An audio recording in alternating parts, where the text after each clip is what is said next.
Hello दोस्तों। मैं हूं आपकी दोस्त विनय और आप देख रहे हैं द लर्निंग एसेंस। आज का चैप्टर है, मैं डीएलएड फोर्थ सेमेस्टर की साइंस पढ़ा रही हूं। तो इससे पहले मैंने आपके 4 चैप्टर कंप्लीट करवा दिए हैं। आज आपका 5th चैप्टर है और उसका नाम क्या है? रक्त संरचना। चैप्टर का नाम है रक्त संरचना। इससे पहले मैं आपके 4 चैप्टर हो चुके हैं, ठीक है। तो चैप्टर को स्टार्ट करते हैं। थोड़ा सा माइंड को ओपन करके रखिएगा। धीरे धीरे जब आप कनेक्ट करेंगे चैप्टर से तो आपको मजा आने आएगा। सोचिए, अगर आपके शरीर में खून 1 मिनट के लिए रुक जाए तो क्या क्या चीजें हो सकती हैं। अगर खून 1 मिनट के लिए रुक जाएगा तो आपका हृदय रुक जाएगा, आपका ब्रेन रुक जाएगा, वो भी दिमाग भी काम नहीं करेगा, हृदय भी आपका काम नहीं करेगा, वो धड़केगा नहीं, तो आपका जीवन क्या हो जाएगा? खत्म हो जाएगा। तो ऐसा क्यों होता है? ब्लड हमेशा रेड कलर का ही क्यों होता है? इसके अंदर ऐसा क्या जीवन, मतलब अपना लाइफ का पूरा सिस्टम है ब्लड, तो ऐसा क्यों है? और ये खुद, जैसे हम लोगों को कहीं चोट लग जाती है तो ब्लड खुद अपने आप को, खून जो है खुद अपनी हमारी बॉडी को रिपेयर कर देता है। एक तो ये काम करता है। दूसरा, हर व्यक्ति का अलग अलग ब्लड ग्रुप क्यों होता है? ये बहुत सारे क्वेश्चन है ना, कि इतना सारी फंक्शंस जो हैं वो ब्लड में ही क्यों हैं? बीमारियां होती हैं कुछ, अगर ज्यादा हीमोग्लोबिन हो जाए तो कौन सी बीमारी, कम हो जाए तो कौन सी बीमारी, ये सारा कुछ है। तो आप ऐसे समझ लो कि ये जो चैप्टर है ना वो हमारे शरीर की धड़कन है, रक्त की संरचना। तो इसको पढ़ने में मजा आने वाला है, इंटरेस्टिंग होने वाला है। तो शुरू करते हैं चैप्टर।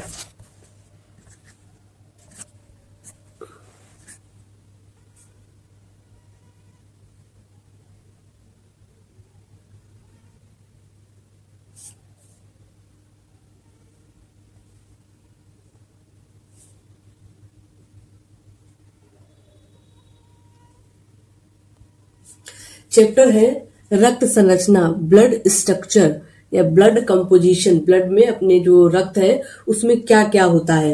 ऐसा सोच सकते हैं ना कि इसमें क्या क्या चीजें पाई थी। अभी आपने समझा कि खून कितना जरूरी है, पता है ना कि क्या क्या जरूरी। धड़कन रुक जाए, ब्रेन रुक जाए तो हमारी लाइफ क्या हो जाएगी? खल्लास, खत्म हो जाएगा। तो आखिर खून बना किससे है? क्या क्या उसमें चीजें बनी है? वो ऐसा रेड कलर का क्यों होता है? ये सारी चीजें ना कि किससे बना है, तो हम लोग इसको बहुत अच्छे से समझेंगे। पहली बात है कि ब्लड जो है वो क्या है? रक्त का परिचय, इंट्रोडक्शन ऑफ ब्लड। रक्त एक विशेष प्रकार के तरल संयोजी ऊतक, लिक्विड कनेक्टिव टिश्यू से बना है। किससे बना है? लिक्विड कनेक्टिव टिश्यू, तरल संयोजी ऊतक। तो इसको आसान भाषा में ऐसे समझे, यानी एक ऐसा टिश्यू जो पूरे शरीर को जोड़ कर रखता है, पैर से लेकर सिर तक पूरे शरीर को जोड़ के रखता है और हर जगह जरूरी चीजें पहुंचाता है। तो ये एक तरीके का क्या होगा? एक तरीके का अपना हो गया डिलीवरी बॉय। कि यहाँ से कोई हार्मोन मान लीजिए आपके सर में बनता है, लेकिन उसको जरूरत अगर उसकी पैर में है तो वो वहां पे भी पहुंच रहा है। तो ये क्या काम कर रहा है? As a delivery boy work कर रहा है। कौन वर्क कर रहा है? अपना ब्लड। तो पूरी बॉडी को कनेक्ट करता है, इसलिए क्या है? एक कनेक्टिव टिश्यू है जो शरीर की रक्त वाहिकाओं में प्रवाहित होता है। ये शरीर के सभी अंगों को ऑक्सीजन, पोषक तत्व और अनावश्यक पदार्थों को पहुंचाता है। समझ में आएगा? रक्त का परिचय क्या है? रक्त एक विशेष प्रकार का तरल संयोजी ऊतक है जो शरीर की रक्त वाहिकाओं में प्रवाहित होता है और शरीर के सभी अंगों तक ऑक्सीजन, पोषक तत्व और अन्य पदार्थ पहुंचाता है। सिंपल है। जैसे कि ऑक्सीजन है, हार्मोन्स है, अन्य पदार्थ क्या है? हार्मोन्स वगैरह है, ये सब पहुंचाता है। ठीक है। रक्त के सामान्य तत्व क्या क्या है देख लेते हैं, ठीक है। नंबर 1 है, मानव शरीर में रक्त की कुल 5 से 6 लीटर पुरुष में और 4 से 5 लीटर महिला में मात्रा होती है। पुरुष में कितनी है? 5 से 6 लीटर, महिला में 4 से 5 लीटर। रक्त का जो पीएच होता है वो क्या होता है? हल्का क्षारीय होता है। मतलब 7 से अगर ऊपर है तो क्षारीय है। जो अपनी पीएच स्केल होती है वो कहाँ ऐसे होती है ना, यहाँ से लेकर के ये 0, 1, 2, 3 यहाँ तक क्या होता है? 7। और 7 से इधर है तो क्या है? क्षारीय है, और इधर से इधर है तो अम्लीय है। तो ये 7.35 से लेकर 7.45। अब इसको रफली बोले तो 7.4 बोल दो। कितना बोल दो? 7.4। तो हल्का सा क्षारीय है। रक्त का ताप 38 डिग्री सेल्सियस शरीर के तापमान से थोड़ा अधिक होता है। शरीर का तापमान कितना होता है? 37 डिग्री सेल्सियस। तो ये कितना है? 38 डिग्री सेल्सियस है, थोड़ा सा अधिक है। रक्त का रंग, रक्त का रंग क्या होता है? लाल होता है। अगर पूछा जाए किसकी वजह से लाल होता है, तो हीमोग्लोबिन के कारण रक्त का जो रंग होता है वो क्या होता है? लाल। आपके पहले क्वेश्चन का जवाब मिल गया कि रक्त लाल ही क्यों होता है? हीमोग्लोबिन की एक ऐसा पिगमेंट होता है जिसको क्या बोलते हैं? हीमोग्लोबिन बोलते हैं। रक्त शरीर के कुल भार का लगभग 7.8% होता है। आप अपने वेट का निकाल लीजिए कि आपका वेट कितना है। अगर आपका वेट 40 है तो 40 का 8% कितना हुआ? 0 से 0 कैंसिल, 2 चाकू 8, 2 दूनी 4, 2 एकम 2, 2 दूनी 4, 2 चाकू 8, लगभग 4 लीटर। अगर आप 40 किलो के हैं तो आपके शरीर में कितना ब्लड है? 4 लीटर है। आगे देखते हैं। रक्त एक तरल संयोजी ऊतक है। कैसा है? तरल संयोजी ऊतक। ऊपर समझ रखा है क्यों? ये क्या करता है? पूरी बॉडी को कनेक्ट रखता है। अगला पॉइंट है रक्त के घटक, कंपोनेंट ऑफ ब्लड। अब ब्लड में क्या क्या पाया जाता है? जैसे कि प्लाज्मा है। ये रक्त जो है, अपना जो ब्लड है, वो किन किन से मिलके बना है? तो किससे बना है? प्लाज्मा और रक्त कणिकाएं। देखो ये हो गया अपना ब्लड। ये क्या हो गया? ब्लड हो गया। और ये किन दो से बना है? ये है प्लाज्मा, प्लाज्मा। और ये क्या है? ये है रक्त, रक्त कणिकाएं,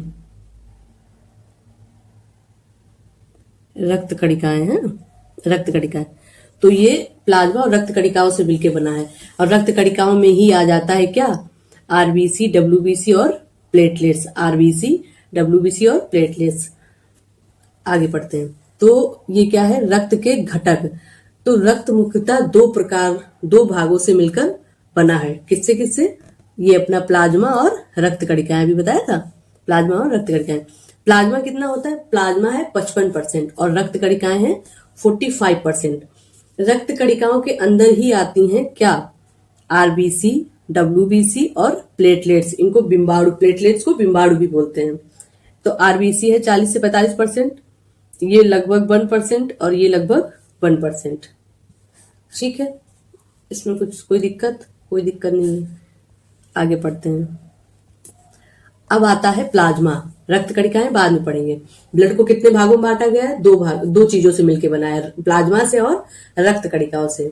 तो अभी प्लाज्मा पढ़ते हैं। अच्छा, एक चीज और बता दे रहे हैं। जो हम लोग स्टडी ऑफ ब्लड, जैसे पूछा जाए स्टडी ऑफ ब्लड क्या कहते हैं, तो स्टडी ऑफ ब्लड, अगर हम ब्लड की पढ़ाई करते हैं, ब्लड के बारे में जानकारी लेते हैं, इसको बोलते हैं HEM, हिमेटोलॉजी। क्या बोलते हैं? हिमेटोलॉजी। मैंने लिख दिया है, इसको नोट कर लेना। हिमेटोलॉजी, स्टडी ऑफ ब्लड क्या कहलाता है? हिमेटोलॉजी। Okay, done.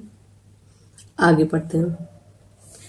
प्लाज्मा रक्त का तरल भाग है जो हल्के पीले रंग का होता है। कैसा होता है? पीले रंग का होता है। प्लाज्मा की संरचना। अब प्लाज्मा में क्या क्या पाया जाता है? प्लाज्मा की क्या क्या संरचना है? अभी ये हम लोग ब्लड की संरचना पढ़े। ब्लड कितने भागों में? 2 में, प्लाज्मा में और रक्त कणिकाओं में। अब ये रक्त की क्या क्या संरचना है? रक्त में तो प्लाज्मा में 90 से 92% क्या है? वाटर है, जल है। इसके बाद है प्लाज्मा में प्रोटीन्स। प्लाज्मा एक तरीके का क्या है? अपना ट्रांसपोर्ट सिस्टम है। अगर प्रोटीन्स को कहीं ले जाना है, हार्मोन्स को कहीं ले जाना है, ग्लूकोज को कहीं ले जाना है, जो तो पूरा ट्रांसपोर्ट सिस्टम का काम कौन कर रहा है? प्लाज्मा कर रहा है। खनिज लवण, sodium, potassium, calcium, magnesium, chlorine, इसको मिनरल्स को भी ले जाने का काम कौन कर रहा है? प्लाज्मा। इसमें प्लाज्मा में पाया जाता है। ग्लूकोज पाया जाता है प्लाज्मा में। एमिनो अम्ल, वसा अम्ल और विटामिन पाए जाते हैं। विटामिन के है, जैसे कि जो रक्त का थक्का जमाने में काम आता है, तो विटामिन भी पाए जाते हैं। हार्मोन्स, एंटीबॉडीज और यूरिया, ये सारा किसमें पाया जाता है? प्लाज्मा में पाया जाता है। प्रोटीन्स है, खनिज लवण है, ग्लूकोज है, एमिनो अम्ल है, विटामिन है, वसा अम्ल है, हार्मोन्स है, एंटीबॉडीज है और यूरिया है। और किस रंग का होता है? हल्के पीले रंग का प्लाज्मा होता है। ठीक है। अब जैसे ये हम लोगों ने पढ़ा albumin protein, globulin protein, fibrinogen protein, तो ये भी आगे पढ़ेंगे। जो अपना फाइब्रिनोजिन प्रोटीन है, इसमें प्रोथ्रोम्बिन प्रोटीन भी होता है। और ये एल्बुमिन प्रोटीन कहाँ पाया जाता है? एल्बुमिन प्रोटीन पाया जाता है अंडे में पढ़ा होगा। अंडे में कौन सी प्रोटीन होती है? एल्बुमिन प्रोटीन होती है। आगे आते हैं, सीरम। अब ये अपना जो प्लाज्मा है, प्लाज्मा से क्या किया जाए, प्लाज्मा से क्या क्या निकाल लिया जाए तो वो क्या बन जाएगा? सीरम बन जाएगा। प्लाज्मा से रक्त में पाए जाने वाले तत्व को अलग किया जाए। जो रक्त में तत्व पाए जाते हैं, जो भी बताएं, खनिज वनिज पाए जाते हैं, इनको अलग कर लिया जाए तो प्लाज्मा क्या कहलाएगा? प्लाज्मा कहलाएगा सीरम। तो प्लाज्मा और सीरम में क्या अंतर है? प्लाज्मा रक्त का तरल भाग है, ठीक है। और इसी प्लाज्मा से अगर फाइब्रिनोजिन हटा लें, फाइब्रिनोजिन प्रोटीन जो है किस काम आता है? रक्त का थक्का जमाने में काम आता है। तो रक्त का थक्का जमेगा नहीं अगर फाइब्रिनोजिन हटा लेंगे, फिर वो क्या हो जाएगा? फिर वो हो जाएगा सीरम। अगला पॉइंट है, फाइब्रिनोजिन उपस्थित होता है प्लाज्मा में। क्या है? फाइब्रिनोजिन प्रोटीन उपस्थित है, लेकिन इसमें फाइब्रिनोजिन अनुपस्थित होती सीरम में। रक्त का थक्का बनाने में सहायक बताया ना, फाइब्रिनोजिन क्या करती? रक्त का थक्का बनाने में सहायक होती, और ये थक्का नहीं बनाता है। तो यही अंतर है प्लाज्मा और सीरम में। अब है दूसरा पॉइंट, इसको क्या बोलते हैं? रक्त कणिकाएं। कणिकाओं के बारे में था, तो रक्त कणिकाएं अब आरबीसी के बारे में पढ़ेंगे, डब्ल्यूबीसी के बारे में पढ़ेंगे, इसके बाद प्लेटलेट्स के बारे में पढ़ेंगे, और इसके बाद अगर कोई आरबीसी डब्ल्यूबीसी इन लोगों की कमी से कोई रोग होगा तो वो भी पढ़ते जाएंगे साथ में। आपको अगर ये पीडीएफ चाहिए अपने एग्जाम के लिए या तो आप मुझे मेरे व्हाट्सएप नंबर पे मैसेज करें, मैं इसको फॉरवर्ड कर दूंगी। रक्त कणिकाएं आरबीसी, इसको और क्या बोलते हैं? और दूसरा नाम है इसका एरिथ्रोसाइट्स। क्या है? एरिथ्रोसाइट। आकार, ये कैसी होती हैं? बाई कॉनकेव डिस्क है। कैसी हैं? बाई कॉनकेव डिस्क है, मध्य में पतली और किनारे पर मोटी। इस तरीके से होती है बाई कॉनकेव, मध्य में, सॉरी गलती हो गई,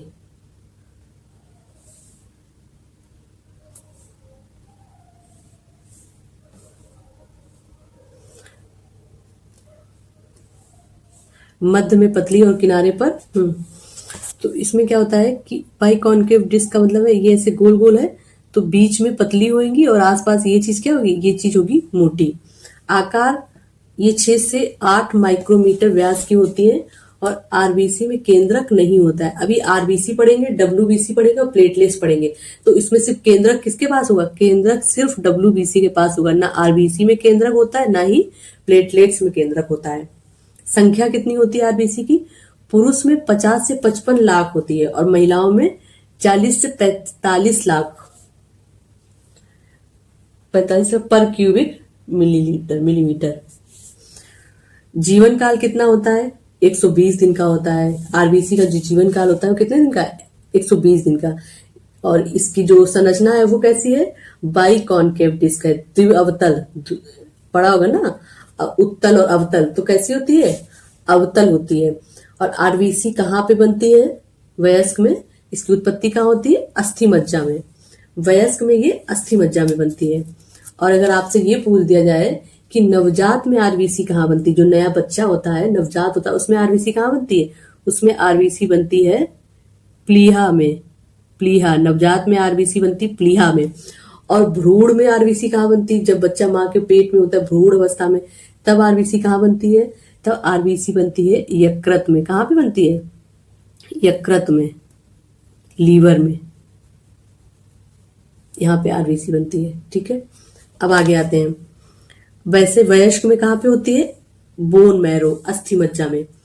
विनाश, अब आरबीसी जब परिपक्व हो जाती, मैच्योर हो जाती, तो उसका विनाश कहाँ होता है? यकृत और प्लीहा में होता है। इसको ब्लड का ग्रेवयार्ड कहते हैं। ग्रेवयार्ड जहाँ पे कूड़ा कचरा सब डाल देते हैं, वो ग्रेवयार्ड।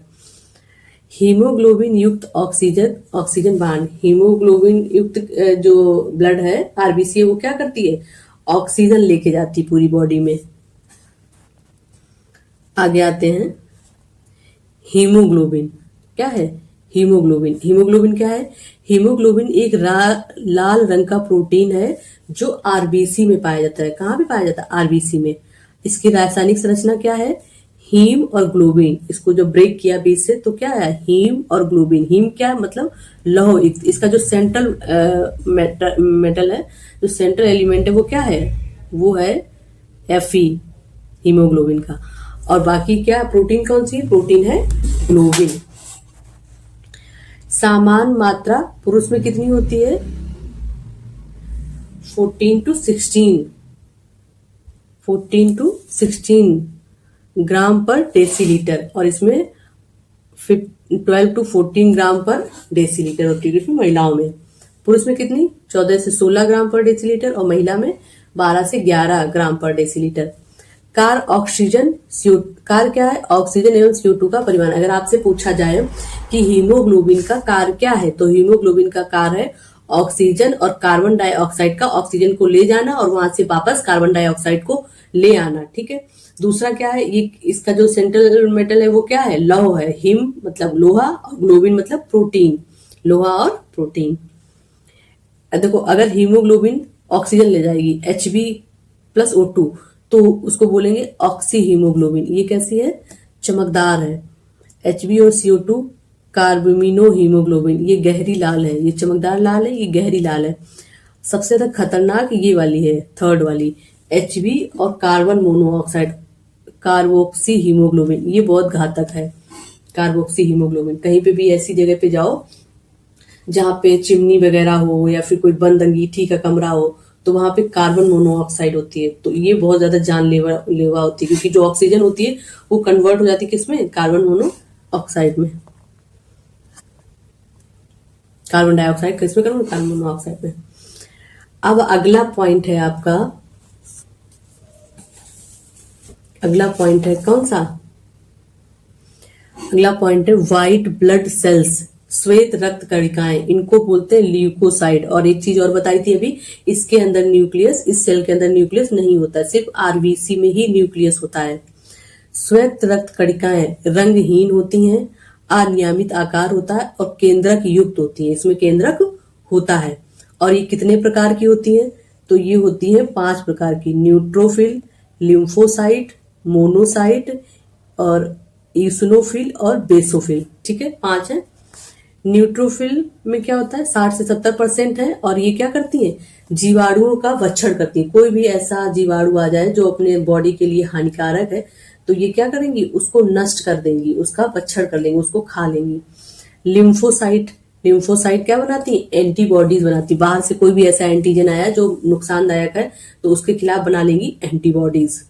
मोनोसाइट 2 से 8% होती है, ये क्या करती है? बड़े कणों का भक्षण करती है। ये अपना साइज बड़ा करती है और कहाँ घुस जाती है? टिश्यू के अंदर घुस जाती है और वहां पे जाके भक्षण करती है।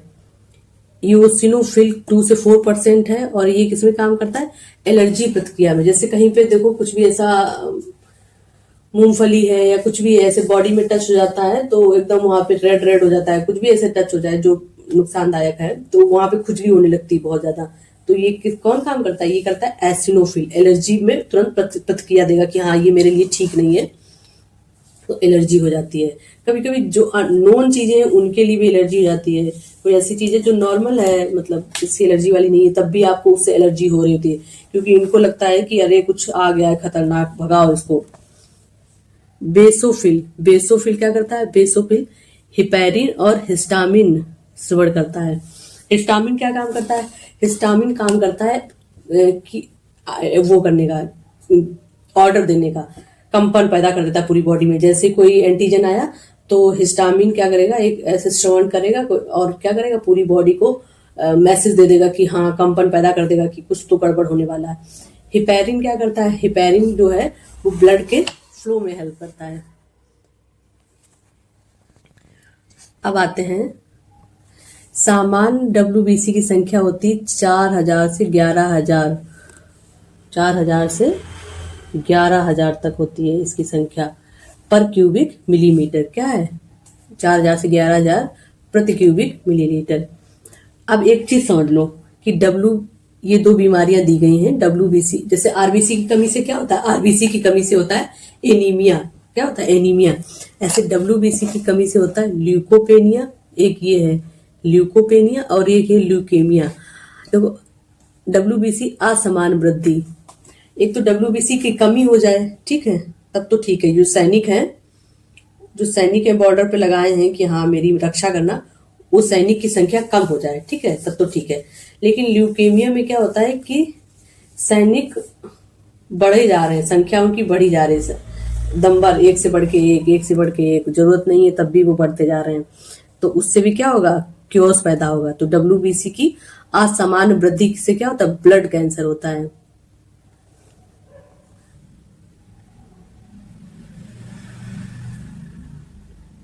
फिर आते हैं बिम्बाणु, प्लेटलेट्स, थ्रोम्बोसाइट। प्लेटलेट्स के मुख्य तत्व। अब देखो, पहले पढ़ा अपन लोगों ने आरबीसी। आरबीसी में क्या पढ़ा, आरबीसी को एरिथ्रोसाइट बोलते हैं, इनका जीवन काल 120 दिन का होता है और आरबीसी में न्यूक्लियस नहीं पाया जाता है। आरबीसी की कमी से एनीमिया का रोग होता है। आरबीसी कहाँ बनती है, अस्थि मज्जा में बनती है। नवजात में कहाँ बनती है, प्लिया में बनती है। भ्रूण में कहाँ बनती है, यकृत में बनती है। ये पढ़ा था। इसके बाद WBC पढ़ा। WBC को क्या बोलते हैं, WBC को ल्यूकोसाइट बोलते हैं और इसको व्हाइट ब्लड सेल्स बोलते हैं, व्हाइट ब्लड कार्पल्स बोलते हैं। ये 5 प्रकार की होती है, eosinophil, basophil, neutrophil, monocyte, lymphocyte. पढ़ लिया था। अब आते हैं किसमें, और बीमारियां भी पढ़ ली थी कि WBC की कमी से क्या होती है, ल्यूकोपेनिया, और WBC की अधिकता से ल्यूकीमिया। और WBC भी कहाँ बनती है, WBC भी बनती है अपनी अस्थि मज्जा में। कहाँ पे बनती है, अस्थि मज्जा में। डन है। अब प्लेटलेट्स पे आते हैं। प्लेटलेट्स क्या है, आकार सबसे छोटी रक्त कणिकाएं। आकार सबसे छोटी रक्त कणिकाएं होती हैं 2 से 3 माइक्रोमीटर की, केंद्रक रहित होती हैं। इसमें भी केंद्रक नहीं होता है, सिर्फ किसमें केंद्रक है, WBC में केंद्रक है। उत्पत्ति अस्थि मज्जा में मेगा कैरियोटस से। अस्थि मज्जा में कहाँ से, मेगा कैरियोटस से इनका जन्म होता है। सामान्य संख्या कितनी होती है, 1.5 to 4.5 लाख प्रति मिलीमीटर, नहीं, पर क्यूबिक मिलीलीटर। जीवन काल कितना होता है, 7 से 10 दिन का होता है। और काम क्या करती है प्लेटलेट्स, रक्त का थक्का जमाने में काम आती है। रक्त का थक्का जमाने में, और ये भी अस्थि मज्जा में बनती है, पता ही है। ठीक है, आगे बढ़ते हैं।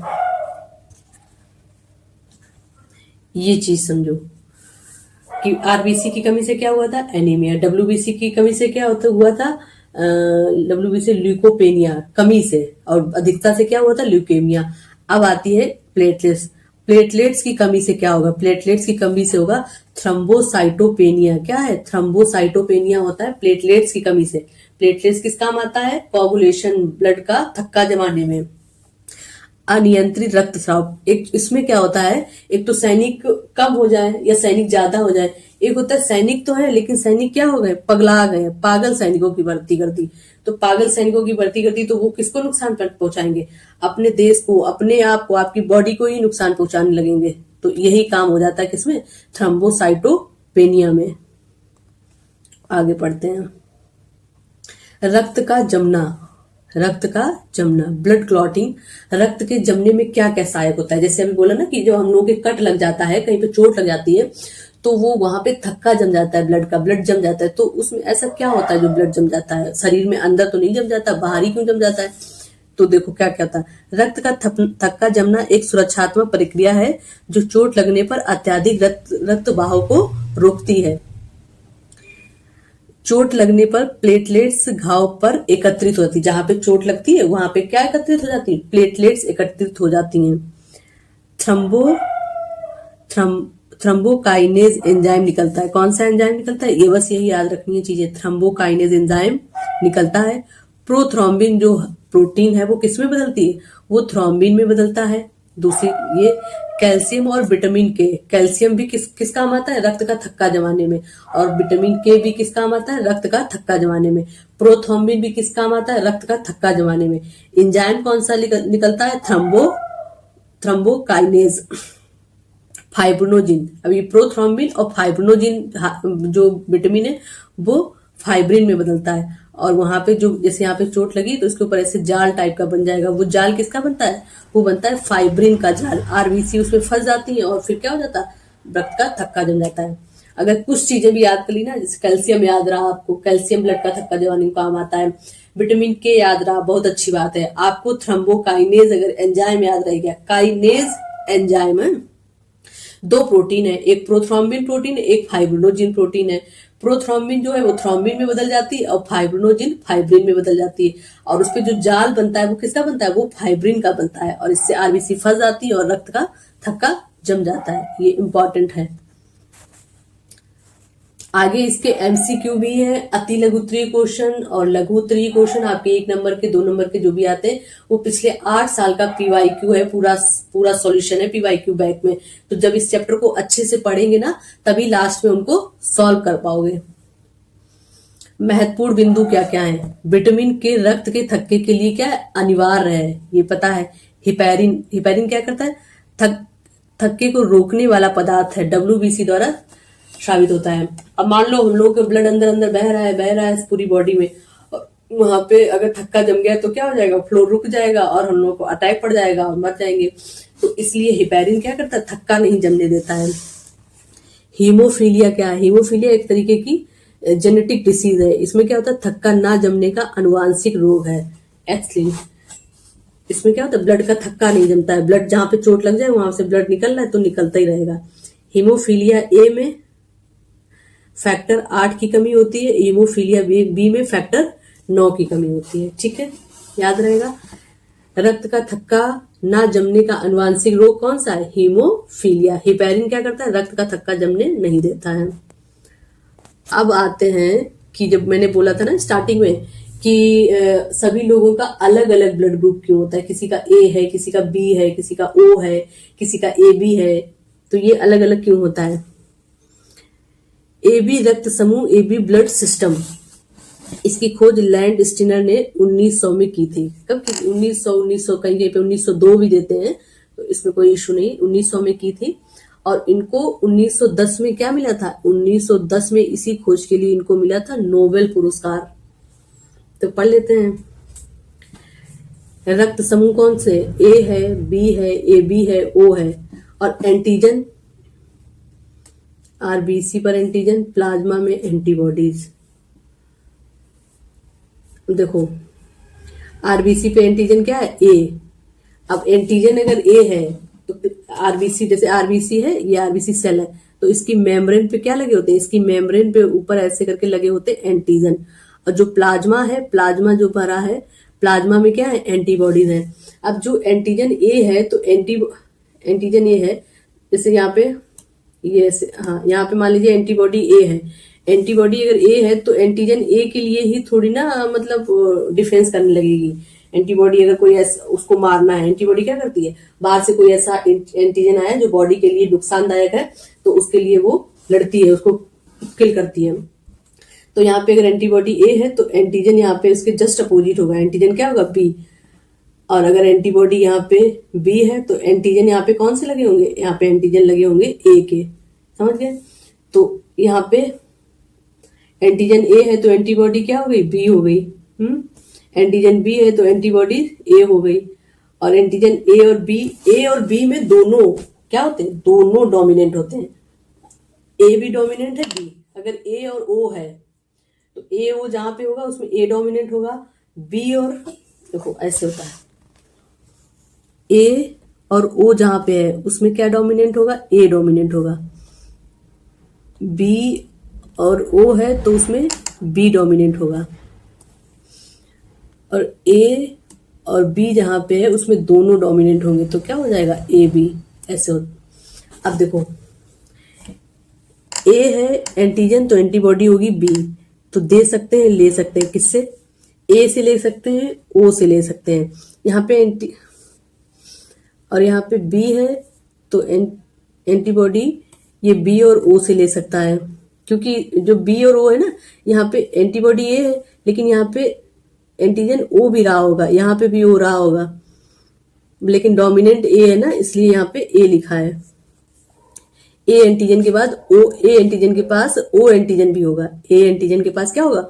ओ एंटीजन भी होगा। लेकिन यहाँ पे ब्लड ग्रुप ए इसलिए शो कर रहा है क्योंकि डोमिनेंट क्या होता है? ए।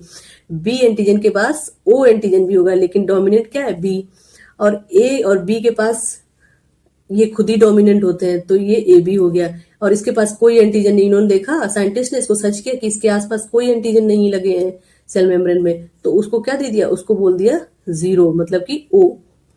तो यहाँ पे एंटीबॉडी ए, एंटीबॉडी बी, ये ओ जो है वो यूनिवर्सल डोनर है। क्या है? यूनिवर्सल डोनर, क्योंकि कोई ऐसे एंटीजन है ही नहीं जो उसको विरोध करे, तो यूनिवर्सल डोनर हो गया। ए बी क्या होगा? यूनिवर्सल रिसेप्टर हो गया। ठीक है। पता ही होगा। अब आते हैं किस पे, RH फैक्टर पे। RH फैक्टर जो है उसकी खोज किसने की, स्टीनर और विनर ने खोजा था। स्टीनर और विनर,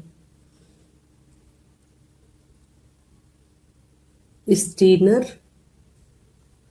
और विनर, ठीक है। स्टीनर और विनर दो साइंटिस्ट है, इन्होंने RH फैक्टर की खोज करी थी।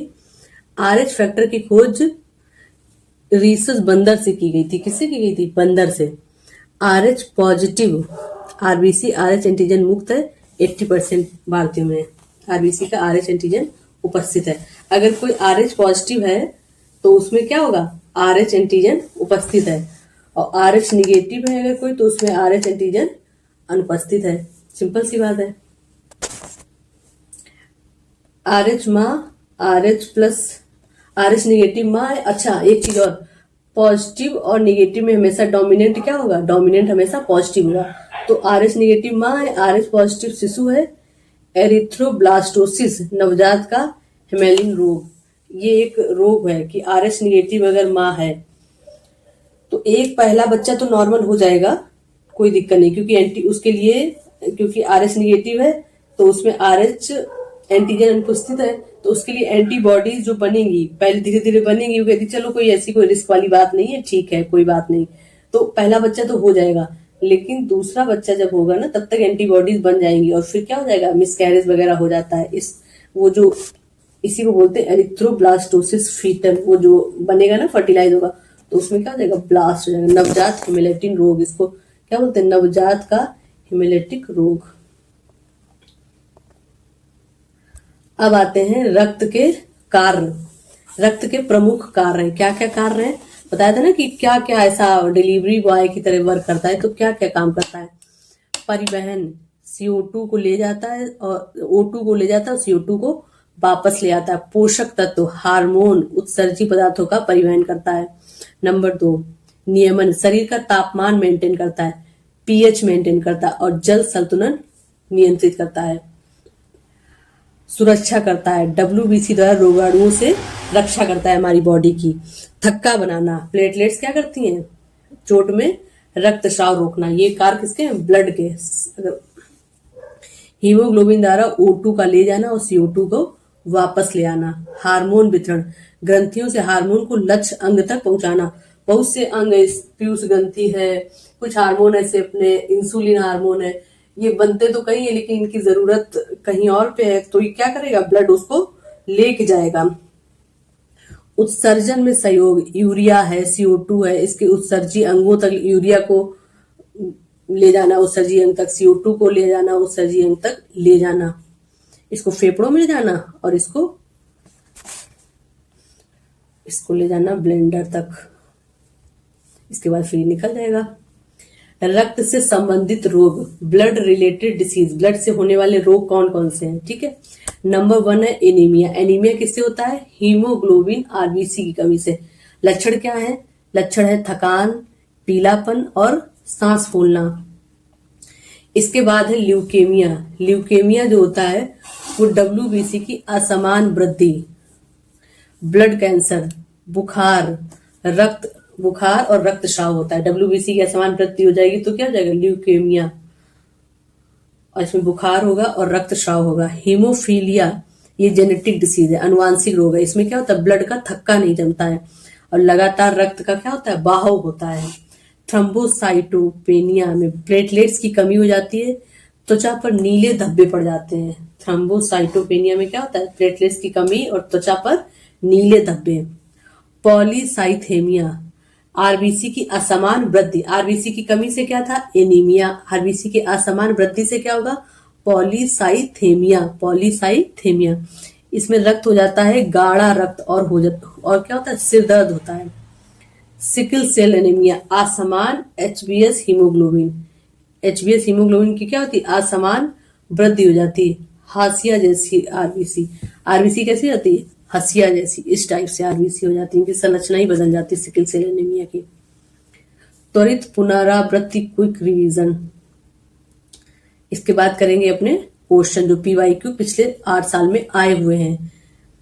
याद रखने योग्य बातें क्या क्या है, आरबीसी का जीवन काल 120 दिन का होता है, डब्ल्यूबीसी का 13 से 20 दिन का, प्लेटलेट्स का 7 से 10 दिन का। Universal donor OH negative, universal donor है O और यूनिवर्सल रिसेप्टर है AB पॉजिटिव।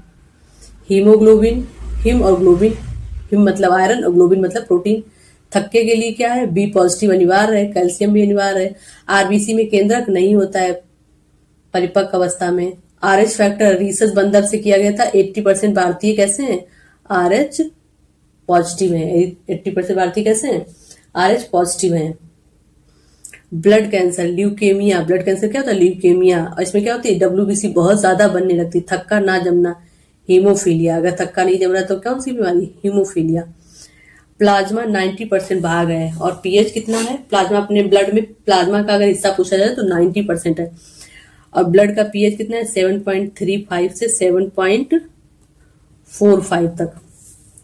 रक्त का रंग हीमोग्लोबिन में लौह के कारण लाल किस लिए होता है? क्योंकि हीमोग्लोबिन में क्या है? लौह है, आयरन है। मानव रक्त का पीएच मान सामान्यता कितना होता है? ये वाला हो जाएगा 7.35 से 7.45। रक्त हल्का कैसा है? क्षारीय होता है क्योंकि 7 से ऊपर क्षारीय और 7 से नीचे अम्लीय।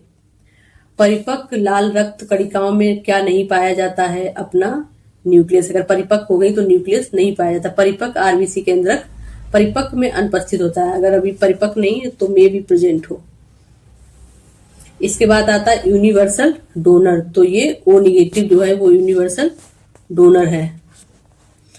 O निगेटिव में कोई एंटीजन नहीं होता है, इसलिए यह सभी को दे सकता है। कोई एंटीजन तो है नहीं, जब एंटीजन है नहीं तो उसके खिलाफ कौन एंटीबॉडी खड़ी है जो उससे लड़ने लगेगी कि नहीं नहीं तुमको नहीं एक्सेप्ट करेंगे? एंटीजन ही नहीं है तो एंटीबॉडी लड़ेगी किससे? रक्त का थक्का बनने में आवश्यक प्रोटीन कौन सी है? रक्त का थक्का जमने में प्रोटीन विटामिन के प्रोथ्रोम्बिन के निर्माण में सहायक होती है। विटामिन के क्या करती है? प्रोथ्रोम्बिन के निर्माण में सहायक होती है, इसलिए इसकी जरूरत होती है। आरबीसी का निर्माण कहाँ होता है? बताया था कहाँ होता है? अस्थि मज्जा में होता है। डब्ल्यूबीसी का भी अस्थि मज्जा में और उसका भी अस्थि मज्जा में। आरबीसी का निर्माण लाल अस्थि मज्जा में होता है, लाल अस्थि मज्जा में।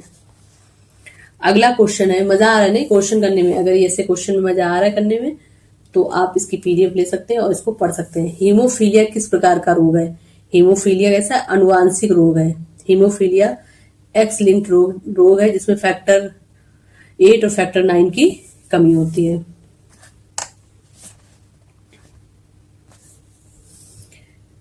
सामान्य मानव में प्लेटलेट्स की कितनी संख्या होती है? तो सामान्य मानव में प्लेटलेट्स कितनी होती है? 1.75 टू 4.5 लाख पर क्यूबिक मिलीमीटर। प्लेटलेट्स की कमी को थ्रम्बोसाइटोपेनिया कहते हैं। प्लेटलेट्स की कमी से कौन सा रोग होता है? थ्रम्बोसाइटोपेनिया, ऊपर बताया था। आरएच फैक्टर की खोज किसने की? तो आरएच फैक्टर की खोज किसमें हुई थी? बंदर में। आरएच फैक्टर नाम का रिसर्च बंदर के नाम से किया गया था। अभी पढ़े था आरएच फैक्टर एक्सपेरिमेंट किसके? बंदर पे। रक्त में ऑक्सीजन का परिवहन किसके द्वारा होता है? ये होता है हीमोग्लोबिन के द्वारा। हीमोग्लोबिन में क्या होता है? आयरन होता है। तो हीमोग्लोबिन जो ऑक्सीजन ले जाती है, ऑक्सीजन से जुड़कर क्या बन जाती है? Oxy haemoglobin. क्या बनती है? Oxy haemoglobin. डन है। अगला क्वेश्चन है, ल्यूकेमिया किससे संबंधित है? तो ल्यूकेमिया कब होता है? जब डब्ल्यूबीसी की असमान वृद्धि हो जाती है। और ल्यूकोपेनिया किससे होता है? ल्यूकोपेनिया होता है जब डब्ल्यूबीसी की कमी हो जाती है। ये एक प्रकार का रक्त कैंसर है, ब्लड कैंसर है। प्लाज्मा में सबसे अधिक मात्रा में कौन सा पदार्थ होता है? तो प्लाज्मा में सबसे अधिक मात्रा में क्या होता है? जल होता है। 90% से ऊपर क्या होता है? जल। प्लाज्मा में सबसे ज्यादा क्या है? प्लाज्मा में सबसे ज्यादा जल होता है।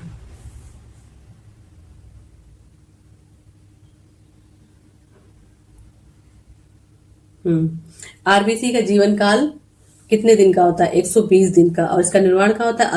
अस्थि मज्जा में। और ये नष्ट कहाँ होती है? यकृत या प्लीहा में जाकर के। जब ये मैच्योर हो जाती तो यकृत या प्लीहा में जाके नष्ट हो जाती है। अब ये आपके हैं लघु उत्तरीय क्वेश्चन। लाल रक्त कणिकाएं क्या हैं? इनकी संरचना का वर्णन कीजिए। तो लाल रक्त कणिकाओं के बारे में समझ लो। ये बाइकॉन्केव है, द्विअवतल है, मध्य में पतली और किनारे पे मोटी। परिपक्व आरबीसी में केंद्रक नहीं होता है। हीमोग्लोबिन से भरी होती है जो ऑक्सीजन वाहक है। पुरुष में 50.55 लाख और महिलाओं में 45 से 50 लाख होती हैं। जीवन काल 120 दिन का होता है और उत्पत्ति कहाँ होती है? अस्थि मज्जा में होती है। अगर आपके एग्जाम में ये क्वेश्चन पूछ दे कि लाल रक्त कणिकाएं क्या हैं, इनकी संरचना का वर्णन, की संरचना का मतलब उसमें क्या क्या पाया जाता है, कैसी होती हैं। अगला ये वाला क्वेश्चन अभी हम लोगों ने पढ़ा ही था कि प्लाज्मा और सीरम में क्या अंतर है। तो प्लाज्मा रक्त का तरल भाग है, ये हल्के पीले रंग का होता है और क्या होता है, इसमें फाइब्रिनोजिन सहित होता है। इसमें कौन सी प्रोटीन पाई जाती है? फाइब्रिनोजिन। अब इसमें सीरम में क्या है? प्लाज्मा से फाइब्रिनोजिन और थक्का जमाने वाले कारक हटाने के बाद, जो भी थक्का जमाते हो, कैल्शियम है, विटामिन के है, फाइब्रिनोजिन है, ये सब थक्का जमाते हैं, इनको हटा दिया जाए।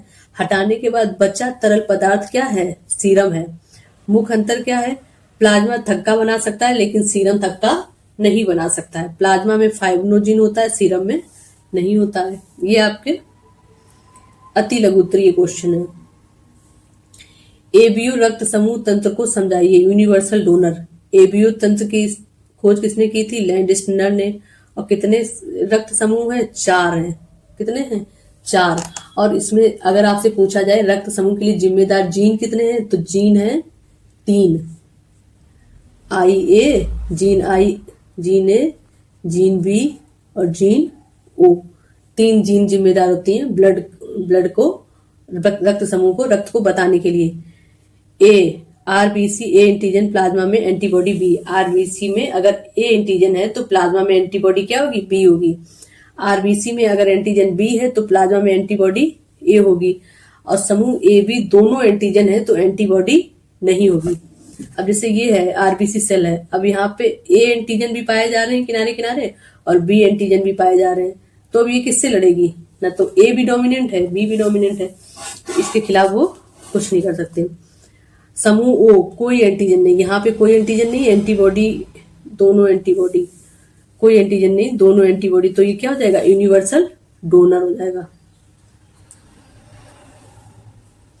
रक्त का थक्का जमने की प्रक्रिया का वर्णन कीजिए। रक्त का थक्का जमने की प्रक्रिया में बताया था क्या होता है? चोट लगने पर सबसे पहले आके प्लेटलेट्स इकट्ठा हो जाती हैं, फिर थ्रोम्बोकाइनेज एंजाइम निकलता है, प्रोथ्रोम्बिन जो होता है वो थ्रोम्बिन में बदलता है, फाइब्रिनोजिन फाइब्रिन में बदलता है, अपना एक जाल बनाता है, आरबीसी उस जाल में फंस जाती हैं। फिर इसके बाद थक्का बनता है। विटामिन के अनिवार्य है, हिपेरिन जो होता है वो थक्का को रोकता है, तो विटामिन के अनिवार्य है किसमें? थक्का जमाने में। हीमोग्लोबिन क्या है? इसके प्रकार बताइए। तो आंसर है हीमोग्लोबिन एक अनुवांशिक रोग है, सॉरी हीमोफीलिया। हीमोफीलिया क्या है? एक अनुवांशिक रोग है। इसमें रक्त का थक्का नहीं जमता है। ये एक्स लिंक्ड रोग है, अधिकतर पुरुषों में होता है। किसमें होता है? पुरुषों में होता है। हीमोफीलिया ए में क्या होता है? फैक्टर 8 की कमी सबसे सामान्य, और हीमोफीलिया बी में फैक्टर 9 की कमी। क्रिसमस डिसीज, इसको क्या बोलते हैं? क्रिसमस डिसीज बोलते हैं। रोग चोट लगने पर लगातार रक्त बहता है और जोड़ों में रक्त जमा होता है, तो इसको क्या बोलते हैं? इसको बोलते हैं क्रिसमस डिसीज। तो इसमें हीमोफीलिया बी को क्रिसमस डिसीज क्यों बोलते हैं? तो इसके पीछे एक स्टोरी है, बहुत इंटरेस्टिंग थोड़ा सा है। 1952 की बात है। 1952 की बात है। एक बच्चा था जिसका नाम था स्टीफन क्रिसमस। वो 5 साल का था बच्चा, तो उसको कहीं पे पैर में कहीं पे चोट लग गई, तो उससे कंटिन्यू ब्लड निकला जा रहा और रुक ही नहीं रहा। और जो साइंटिस्ट थे तब तक हीमोफीलिया ए के बारे में तो जानते थे, लेकिन वो हीमोफीलिया बी के बारे में नहीं जानते थे। तो उन्होंने उसकी खोज करी, उसको लैब में चेक किया, तो उन्होंने पाया कि यहाँ पे एक नया क्लॉटिंग फैक्टर है, एक नया क्लॉटिंग फैक्टर जो क्या है? गायब है। तो वैज्ञानिकों ने प्रोटीन का नाम स्टीफन के सरनेम पर रख दिया, जिसका नाम है क्या? Christmas factor. और उस डिसीज को क्या कहा गया? उस डिसीज को कहा गया क्रिसमस डिसीज। उस बच्चे का नाम था, क्या नाम था? Stephen Christmas. इसलिए हीमोफीलिया बी को क्या कहा जाता है? Christmas disease. अगला क्वेश्चन है, डब्ल्यूबीसी के प्रकार और उनके कार्य लिखिए। डब्ल्यूबीसी कितने प्रकार की होती? 5 प्रकार की। न्यूट्रोफिल क्या करती है? जीवाणुओं का भक्षण करती है। इसको एक और नाम है, इसका एक और नाम क्या है? फैगोसाइटोसिस। इसका सुना होगा, फैगोसाइटोसिस। लिम्फोसाइट क्या करती है? एंटीबॉडीज का निर्माण करती है, प्रतिरक्षा का काम करती है। मोनोसाइट क्या करते हैं? मोनोसाइट बड़े कणों एवं मृत कोशिकाओं का भक्षण, बड़े कणों का। इसके बाद इयोसिनोफिल एलर्जी परजीवी संक्रमण में सहायक, एलर्जी में सहायक। ओवरऑल एसिनोफिल किसमें करता है? एलर्जी में। और बेसोफिल हिपैरिन और हिस्टामिन का श्रवण करता है। हिपैरिन क्या करता है? जो ब्लड का थक्का नहीं जमने देता। अगर आपसे पूछा जाए हिपैरिन कहाँ से निकलता है, हिपैरिन डब्ल्यूबी से निकलता है। अब ये लॉन्ग आंसर टाइप क्वेश्चन है, इसको मैं करवाऊंगी नहीं, मैं ऐसे दिखा दे रही हूँ। आप इसको स्टॉप कर करके अगर लिखना चाहे तो लिख सकते हैं, और मुझसे पीडीएफ लेना चाहे तो पीडीएफ ले सकते हैं। रक्त की संरचना का विस्तार पूर्वक वर्णन कीजिए, इसके प्रमुख घटकों एवं कार्यों का उल्लेख कीजिए। तो घटक कौन कौन से हैं? आरबीसी हैं, डब्ल्यूबीसी हैं, रक्त के कार्य हैं। अगला है ये ब्लड के बारे में, आरएच फैक्टर के बारे में। ठीक है, थैंक यू। अगर आपको ये क्लास समझ में आई है और आप इससे जुड़े रहना चाहते हैं तो चैनल को सब्सक्राइब कर लें और उसका बेल आइकन प्रेस कर दें। इसके आगे का जो चैप्टर है वो जब मैं लाऊंगी तो आपको सबसे पहले उसके बारे में पता चले। थैंक यू, जय हिंद।